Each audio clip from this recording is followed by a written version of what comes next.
नमस्कार और स्वागत है आप सबका। आज हम एक बहुत ही अहम किताब पर बात करने वाले हैं। एक ऐसी किताब जिसने भारतीय राजनीति, खासकर बहुजन समाज की सोच पर एक गहरा असर डाला। बिल्कुल। मेरे प्रिय श्रोताओं, आप सभी को सादर नमस्कार। स्वागत है आपका बाबा साहब रेडियो पर। ये सिर्फ एक रेडियो नहीं, ये एक आवाज है, बराबरी की, न्याय की और आत्मसम्मान की। जी, तो हम बात कर रहे हैं मान्यवर कांशीराम जी की किताब चमचा युग यानी द चमचा एज के बारे में।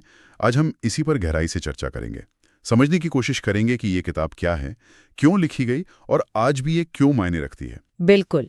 तो चमचा युग, ये किताब आई 1982 में। वो समय था जब आज़ादी को करीब 30-32 साल हो चुके थे, लेकिन जो सामाजिक बराबरी का सपना था वो तो मतलब अभी भी काफी दूर लग रहा था। हाँ, बिल्कुल सही कहा आपने। 1982 का भारत, देखिए, संविधान तो लागू हो चुका था, पर जमीन पर डॉक्टर अंबेडकर का जो विजन था, समता, स्वतंत्रता, बंधुता, वो कहीं ना कहीं अधूरा सा लग रहा था। और मान्यवर काशीराम जी, जो उस वक्त बहुजन समाज को जोड़ने में लगे थे, उन्हें ये महसूस हुआ कि बाबा साहब का आंदोलन सिर्फ बाहरी ताकतों से नहीं लड़ रहा। अच्छा। हाँ, मतलब सिर्फ शासक वर्गों से ही नहीं, बल्कि समाज के अंदर भी एक तरह की चुनौती थी। अंदरूनी चुनौती कैसी? वो चुनौती थी समाज के अपने ही कुछ नेता या प्रतिनिधि, जो कहने को तो समाज के थे, पर काम कर रहे थे सत्ताधारी ताकतों के इशारों पर, अपने लोगों के हितों के खिलाफ जाकर। इन्हीं लोगों को काशीराम जी ने चमचा कहा। अच्छा, तो ये सिर्फ कोई राजनीतिक कटाक्ष नहीं था, बल्कि समाज के भीतर चल रहे एक असल संघर्ष की पहचान थी। जी बिल्कुल। किताब की भूमिका में वो खुद क्या कहते हैं इस बारे में, इसका मकसद क्या बताते हैं? हाँ, वो अपनी भूमिका में साफ लिखते हैं। कहते हैं, इस किताब का उद्देश्य जनसाधारण को और खासकर कार्यकर्ताओं को ये समझाना है कि सच्चे और नकली नेतृत्व के बीच फर्क कैसे किया जाए। उनका इरादा किसी पर पर्सनल अटैक करना नहीं था, बल्कि एक ट्रेंड, एक प्रवृत्ति को सामने लाना था, ताकि लोग पहचान सकें। हाँ, ताकि लोग, खासकर जो शोषित समाज के लोग हैं, वो समझ पाए कि कौन सच में उनकी लड़ाई लड़ रहा है और कौन सिर्फ सत्ता का एक टूल बन गया है। ये तो बहुत ही बुनियादी बात है किसी भी आंदोलन के लिए, असली और नकली लीडरशिप में फर्क कर पाना। बिल्कुल। तो ये एक तरह की वार्निंग थी कि अगर ये फर्क नहीं समझा तो गुलामी बनी रहेगी। बिल्कुल, ये चेतावनी ही थी कि अगर समाज अपने असली नुमाइंदों और उन लोगों में फर्क नहीं कर पाया जो दिखते तो अपने हैं पर काम दूसरों के लिए कर रहे हैं, तो फिर सामाजिक और राजनीतिक गुलामी का अंत नहीं होगा, चाहे इस सिस्टम का नाम कुछ भी रख लो। सही। वो पहचान करने की ताकत, वो समझ, वही चाबी थी। चलिए अब इस शब्द पर आते हैं, चमचा। आम बोलचाल में तो हम इसे चापलूसी से जोड़ते हैं। कांशीराम जी ने इसे किस खास मतलब में इस्तेमाल किया? हाँ, ये अच्छा सवाल है। उन्होंने इसे बहुत गहरा एक पॉलिटिकल और सोशल मीनिंग दिया। उनके हिसाब से चमचा एक ऐसा व्यक्ति होता है जो खुद से कोई पहल नहीं कर सकता, उसे किसी और के हुक्म की जरूरत होती है। वो दूसरों के हित में काम करता है, अपने समाज के नहीं। यहाँ बात सिर्फ चापलूसी की नहीं है। हाँ, मतलब ये सिर्फ जी हुजूरी करना नहीं है। नहीं, बिल्कुल नहीं। ये तो उससे आगे की बात है। ये तो सक्रिय रूप से अपने ही लोगों के हितों के खिलाफ जाकर शोषक वर्ग का साथ देना हुआ। एग्जैक्टली, बिल्कुल। और वो इसे और साफ करते हुए कहते हैं कि ऐसा आदमी अपने ही समाज के नुकसान में भी शासक वर्गों का साथी बन जाता है। ये इसे और भी सीरियस बना देता है। बाप रे। और उन्होंने ये भी कहा कि ये जो चमचागिरी है, ये सिर्फ पॉलिटिक्स तक ही सीमित नहीं है। अच्छा, और कहाँ? ये मानसिकता है जो आपको शिक्षा में, सामाजिक संगठनों में, धर्म में, कल्चर में हर जगह मिल सकती है। ये बेसिकली अधीनता स्वीकार करने की एक टेंडेंसी है, एक माइंडसेट है। तो मतलब ये व्यक्ति से ज्यादा एक सोच, एक सिस्टम की बात कर रहे थे। क्या उन्होंने इसे और समझाने के लिए कुछ कैटेगरीज वगैरह भी बताई कि ये कितने तरह के हो सकते हैं? हाँ, बिल्कुल बताई। और ये किताब का एक बहुत ही मतलब इंटरेस्टिंग पार्ट है। उन्होंने समाज में दिखने वाले इन चमचों को कई श्रेणियों में बांटा। अच्छा। ताकि लोग इस पैटर्न को पहचान सकें कि ये चीज अलग अलग शक्लों में कैसे काम करती है। ये तो जानना जरूरी होगा, बताइए जरा, कौन कौन सी मुख्य श्रेणियां थी? देखिए, उन्होंने कई तरह के गिनाए। जैसे अनुसूचित जातियों में उन्होंने कहा अनिच्छुक चमचे। अनिच्छुक मतलब वो जो शायद शुरू में लड़ना चाहते थे, पर किसी मजबूरी, किसी डर या किसी लालच में सत्ता के साथ हो लिए। अनविलिंग जिसे कहते हैं। हाँ। ओके। फिर अनुसूचित जनजातियों में नवदीक्षित चमचे, मतलब जो राजनीति में नए नए आए और पद वगैरह के लालच में अपने लोगों के मुद्दे भूल गए। पिछड़ी जातियों में महत्वाकांक्षी चमचे, जिनका फोकस ग्रुप पर कम, अपनी पर्सनल तरक्की पर ज्यादा होता है। अच्छा। अल्पसंख्यक समुदायों में मजबूर चमचे, जो शायद डर की वजह से या रोजी रोटी की मजबूरी में आवाज नहीं उठाते और सिस्टम से समझौता कर लेते हैं। ये तो काफी डिटेल्ड एनालिसिस लगता है। और भी थे क्या? जी हाँ, उन्होंने ज्ञानी चमचों का भी जिक्र किया। ज्ञानी चमचे? नहीं, ये कौन हुए? ये वो इंटेलेक्चुअल्स, पढ़े लिखे लोग जो बातें तो बड़ी बड़ी करते हैं, बराबरी, न्याय, अधिकार, हाँ, पर असल में जब स्टैंड लेने की बात आती है तो वो सत्ता के साथ खड़े दिखते हैं। मतलब सिद्धांत और अमल में फर्क। ओह, और एक कैटेगरी थी अबोध चमचों की। अबोध मतलब अनजान? हाँ, मतलब वो भोले भाले लोग जो अज्ञानता में अपने शोषक को ही अपना हीरो समझ लेते हैं। उन्हें पता ही नहीं चलता कि उनका इस्तेमाल हो रहा है। इन सभी श्रेणियों से एक बात तो साफ है, जैसा आपने पहले भी कहा था, ये सिर्फ कुछ लोगों की बात नहीं है। ये एक मानसिकता है जो गुलामी को चुनती है बजाय आत्मसम्मान के। बिल्कुल बिल्कुल। काशीराम जी इस किताब से बहुजन समाज के सामने जैसे एक आईना रख रहे थे। उन्हें एक तरह से प्रोवोक कर रहे थे कि भाई खुद से सवाल पूछो, क्या हमारे नेता सच में हमारे हैं? क्या वो हमारी लड़ाई लड़ रहे हैं या सिर्फ अपना उल्लू सीधा कर रहे हैं हमारा इस्तेमाल करके? और ये सवाल तो शायद आज भी उतनी ही जरूरी हैं। बिल्कुल है। इसी सिलसिले में उन्होंने शायद ये भी कहा था कि असली खतरा बाहर वालों से नहीं, अंदर वालों से होता है। हाँ, उनका लॉजिक था कि दुश्मन अगर बाहर है तो उसे पहचानना फिर भी आसान है। सही बात है। लेकिन जो आपके बीच में है, आपकी भाषा बोलता है और धीरे धीरे आपकी चेतना को ही सुन्न कर देता है, वो ज्यादा खतरनाक है।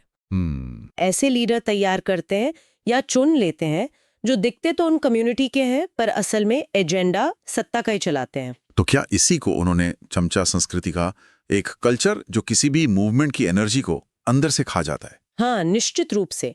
और उनका निष्कर्ष बहुत तीखा था, बहुत कड़ा था। उन्होंने कहा, जो अपने समुदाय का नेता बनता है लेकिन शासक वर्ग के एजेंडे पर काम करता है, वही सबसे खतरनाक चमचा है। खतरनाक क्यों? क्योंकि वो भरोसे को तोड़ता है। हाँ, भरोसे को तोड़ता है, उम्मीदों को कुचलता है, वो विश्वासघात करता है। अगर ये प्रॉब्लम इतनी गहरी है, एक मानसिकता है, तो कांशीराम जी के हिसाब से इसका हल क्या था? इसे बदले कैसे? देखिए, कांशीराम जी का मानना था कि कोई भी सामाजिक क्रांति बिना मानसिक क्रांति के नहीं आ सकती। अच्छा। जब तक लोग अपने दिमाग से गुलामी की सोच, ये चमचागिरी वाली मानसिकता नहीं निकालेंगे, तब तक सच्ची आजादी नहीं मिलेगी। बाबा साहब ने अधिकार तो दिए, पर उनका सही इस्तेमाल करने के लिए मानसिक आजादी जरूरी है। तो इसके लिए क्या करना होगा? इसके लिए उन्होंने चेतना, मतलब कॉन्शियसनेस, जागरूकता, आत्म पहचान, इसको सबसे जरूरी माना। और इसी चेतना को जगाने और फिर उसे ऑर्गेनाइज करने के लिए उन्होंने जमीन पर काम भी शुरू किया, जैसे BAMSEF और DS4 वगैरह। जी हाँ, ये किताब उसी दौर की है जब कांशीराम जी बहुजन समाज को ऑर्गेनाइज करने में लगे थे। पहले BAMSEF बनाया, जो सरकारी कर्मचारियों का संगठन था, ताकि पढ़े लिखे लोगों में चेतना आए। फिर बनाया DS4, दलित शोषित समाज संघर्ष समिति। ये एक ज्यादा बड़ा सोशो पॉलिटिकल प्लेटफॉर्म था। और उसका वो नारा भी बहुत मशहूर हुआ था। हाँ, ब्राह्मण, बनिया, ठाकुर छोड़ बाकी सब हैं DS4। इसका मकसद यही था कि जो भी शोषित है, वंचित है, वो अपनी छोटी छोटी जातियों से ऊपर उठकर एक बड़े प्लेटफॉर्म पर साथ आएं। और उनका वो फेमस कोट, राजनैतिक शक्ति ही सभी समस्याओं की मास्टर चाबी है। क्या चमचा युग किताब का मैसेज भी इसी से जुड़ा था, पॉलिटिकल पावर से? हाँ, बिल्कुल। चमचा युग सिर्फ एक सोशल कमेंट्री नहीं थी, ये एक पॉलिटिकल मैसेज भी था। कांशीराम जी ये समझाना चाह रहे थे कि देखो, पॉलिटिक्स सिर्फ वोट देना या इलेक्शन लड़ना नहीं है। तो क्या है? ये आत्मसम्मान पाने का, अपने हक की लड़ाई लड़ने का सबसे पावरफुल हथियार है। अगर आपके पास पॉलिटिकल पावर नहीं होगी तो आपको कोई पूछेगा नहीं, आपकी आवाज दबा दी जाएगी। चमचा योग इसे राजनीतिक चेतना को जगाने की एक कोशिश थी कि अपने असली नुमाइंदे चुनो, सत्ता अपने हाथ में लो। तो जब ये किताब आई 1982 में, रिएक्शन कैसा था? जाहिर है इतनी सीधी तीखी बात पर बहस तो हुई होगी। हाँ, बहुत बहस हुई। बहुजन आंदोलन के अंदर भी बाहर भी जबरदस्त हलचल मची। कई लोगों को इसकी भाषा बहुत हार्श लगी, कड़वी लगी। कुछ ने कहा ये समाज को बांटने वाली बात है, क्योंकि ये अपने ही लोगों पर उंगली उठा रही थी। लेकिन कांशीराम जी का क्या कहना था इस पर? उनका अपना तर्क था। वो कहते थे, कभी कभी सोए हुए समाज को जगाने के लिए जोर का झटका देना पड़ता है। अच्छा, तो क्या उस झटके का असर हुआ? क्या लोगों ने सोचना शुरू किया अपने नेताओं के बारे में? हाँ, असर तो हुआ। इस किताब ने बहुजन समाज के अंदर लीडरशिप, लॉयल्टी, प्रतिनिधित्व, इन सब मुद्दों पर एक खुली बहस छेड़ दी। भले ही वो बहस थोड़ी अनकंफर्टेबल थी, पर शुरू हुई। लोग ये सवाल पूछने लगे कि भाई क्या हमारा नेता सच में हमारा है या किसी और के लिए काम कर रहा है? और ये सवाल पूछना शुरू होना ही अपने आप में एक बड़ी बात थी, चेतना जागने का साइन था। तो अगर हम इस किताब के परमानेंट मैसेज या लेसन की बात करें तो वो क्या है? क्या ये बस उस टाइम के लिए थी या आज भी रेलेवेंट है? यहीं पर यह किताब टाइमलेस हो जाती है। काशीराम जी ने जो मैसेज दिया वो किसी एक वक्त या जगह के लिए नहीं है। अच्छा। उन्होंने कहा कि जब तक समाज खुद सोचना, एनालाइज करना, सही गलत में फर्क करना नहीं सीखता, तब तक हर दौर चमचा युग बन सकता है। ओ, असली और नकली की पहचान करने की वो जो काबिलियत है, वही आजादी का रास्ता है। मतलब ये कंटिन्यूअस प्रोसेस है। जब तक लोग अलर्ट नहीं रहेंगे, सवाल नहीं उठाएंगे, तब तक उनके इस्तेमाल होने का खतरा रहेगा। बिल्कुल सही।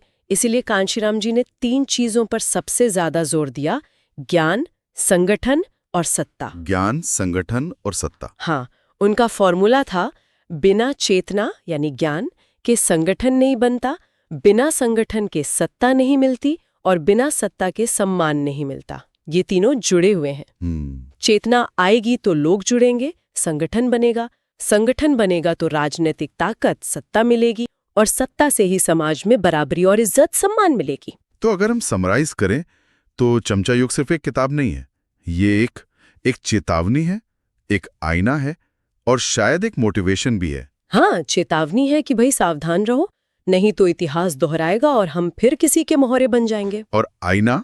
आईना इसलिए कि ये हमें हमारी कमजोरियां दिखाता है ताकि हम उन्हें ठीक कर सकें। और प्रेरणा? प्रेरणा शायद इस बात में कि ये सीधे सीधे सेल्फ रिस्पेक्ट को पावर से जोड़ती है।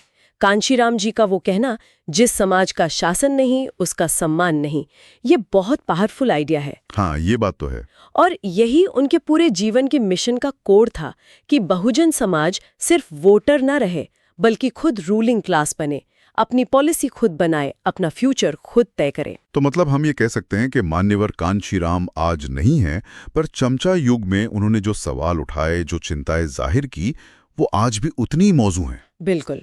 ये किताब सिर्फ 1982 का डॉक्यूमेंट नहीं है, ये आज भी लीडरशिप को परखने का एक पैमाना हो सकती है। निश्चित रूप से।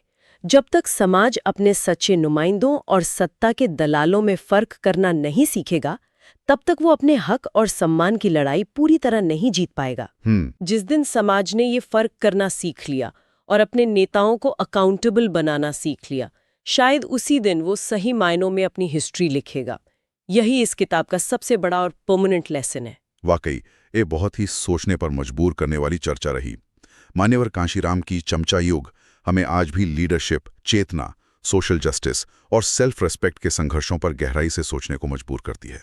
यदि ये ऑडियो बुक आपको पसंद आई हो तो बाबा साहेब के मिशन को आगे बढ़ाने के लिए लाइक, सब्सक्राइब और शेयर जरूर करें। आप कमेंट भी जरूर करें जिससे हम आपसे और गहराई से जुड़ सकें। प्रिय श्रोताओं, आज की इस यात्रा को यहीं विराम देते हैं। तो मिलते हैं अगली बार बाबा साहब रेडियो पर। तब तक के लिए जय बाबा साहेब, जय मानवता, जय भारत।